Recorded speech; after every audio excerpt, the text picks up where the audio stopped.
நாங்கள் டிக்கெட்லாம் புக் பண்ணி ஏர்போர்ட்டுக்கு போனோம். ஏர்போர்ட்டில் ஃப்ளைட் ஏறும்போது எங்களுக்கு இரவு 1 மணி. நாங்கள் ஃப்ளைட் ஏறி எங்களுடைய இருக்கை முன்னாலேயே ஒரு டிஸ்பிளே இருந்துச்சு. சென்னை ஏர்போர்ட்லேருந்து நேரடியாக ஹாங்காங்க்கு தான் போனோம். ஏன்னா நேரடியான ஃப்ளைட் இல்லாதனால ஹாங்காங் போய் அங்கே லேண்டிங் ஆகி ஹாங்காங்கில் பற்றியும் பார்த்தோம். அந்த வீல் வெளியே வர்றது, அது தரையில் லேண்ட் ஆகிறது, அதையெல்லாம் கூட எங்களால் உணர முடிச்சிச்சு.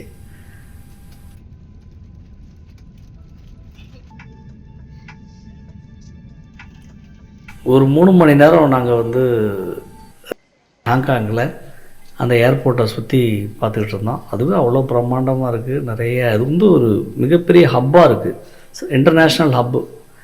அவ்வளவு ஃப்ளைட்டும் அங்கே சேர்கிற ஒரு கனெக்டிங் பாயிண்ட் மாதிரியான இதாக இருக்குது. இப்போ சைனாவில் புதுசாக அதுக்கான ஏற்பாடுகளை பண்ணிகிட்ருக்காங்க. இதை விட பிரம்மாண்டமான ஒரு ஏர்போர்ட் கட்டுவதற்கான வேலைகள் நடந்துக்கிட்டு இருக்குது. அதுக்கு பிறகு கனெக்டிங் ஃப்ளைட்டில் நாங்கள் ஷாங்காய் சேர்ந்தோம். ஷாங்காய் பார்த்திங்கன்னா இரவு 6 மணி ஆயிடுச்சு. இரவு 6 மணிக்கு நாங்கள் ஷாங்காயில் இறங்கி நேரடியாக எங்களை பிக்கப் பண்ணுறதுக்கு ஒரு வாகனம் வந்துருந்துச்சு.